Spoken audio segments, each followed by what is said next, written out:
All right, now before we dive deep into Analog Rytm MK2, the first thing we should do is really discuss its structure.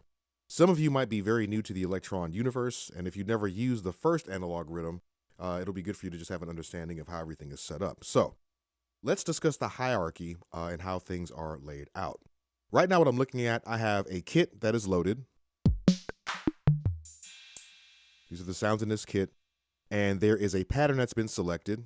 We have 8 different banks for patterns that are right here. These different letters correspond to different banks for patterns. And if I hold down bank A, which is currently selected, I can see the pads underneath. The ones that are lit up are showing me where there's patterns in this bank. And if any of these weren't lit up, it would let me know that there's empty pattern slots available to me. So right now, pattern A1, bank A, pattern 1 is currently selected. Now, when we're talking about the patterns, each pattern uses a specific kit. And as I mentioned, right now there is a kit that's loaded. The kit name, if we look at the screen, it's kit 001 stub.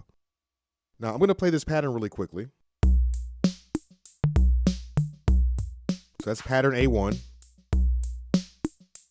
Now let's go to a different pattern. I'm going to hold down bank A and let's go to pattern 5. So now if I look at the screen, I can see this is using a totally different kit, K005, DNMX2.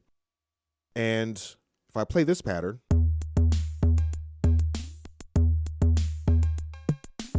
so we can hear a totally different kit. And all of these different patterns here can use a totally different kit. This will be really useful for us later on. But the main thing to understand is that all of these patterns and all of these kits are contained inside of a project. The project is basically the top level of the hierarchy in terms of Analog Rytm's file structure. If we want to check out the projects, we have a gear button up here. This will take us to our global menu. And the first option that we have, let me just back out of that, is our project. So if I select project, I'll hit yes. I have the option to load a project, save a project, or go to the project manager. And we'll be going over this very, very soon. But for now, I'm just going to hit load project so you can see. Right now, I have a few different projects that are here. The first project that you'll have, if you haven't done anything else with your Analog Rytm, is the presets project. And more than likely, your presets project is probably locked. There's a way that you can unlock this if you want to save changes to it, and I'll talk about that a little bit later. For now, just know that I named my preset project Presets Theo, because that's my son's name, and he's been making some pretty hot beats on the Analog Rytm here. I also have a couple other projects as well. But focusing on the presets project, that's the project that's currently selected. All of the kits and patterns that we were playing with before are all contained within that project. So if we want to start from scratch, a very easy way to do that is just create a brand new project. Now within the project, like I said, we have numerous kits. If I want to see the kits that are available in this project, I can go to the kit menu. Underneath the play button, it says kit and it's written in a blue color.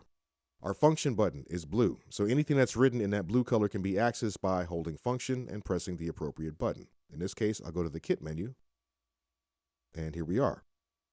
Now, I just want to see what kits are available in this particular project. So I'm going to go to where it says load kit so I can see the kit list and look at that. So there's a bunch of different kits here. If I want to select one, I can just highlight it, press yes, and that kit will be selected. But the main thing I'm just trying to show you is that all of these kits are part of the presets project. They're all contained within that one project. If I create a brand new project, I'm not going to have all these kits. I'm going to have to build my kits from scratch. So let me back out of that. And another important point that I'll just re-emphasize, each pattern can use a different kit that's contained in that project. So as I go from pattern to pattern, each one of these can be using a completely different set of sounds. So this will give us some very cool workflow techniques to play around with later.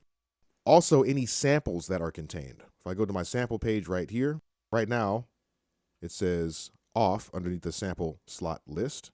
If I adjust this knob, I can also see any samples that I've loaded into my sample slots for this particular project. And the presets project has a bunch of different samples that we can choose from. So again, all this stuff is in the project. Now, let me go ahead and scroll back up here. All right, cool. The last point to make is that one thing that the projects do not do, we have multiple patterns here, but all the patterns will be operating at the same tempo. The tempo is project wide. It doesn't change from pattern to pattern. The patterns don't save the tempo information. Now, there is a way that we can kind of work around that, and I'll discuss my own personal workflow for dealing with that That way you can have various different types of beats within the same project that are at different tempos and still remember the proper tempo for each pattern that you want to go to. So with all that said, let's start from scratch, create a new project, and start to tailor this to our own liking.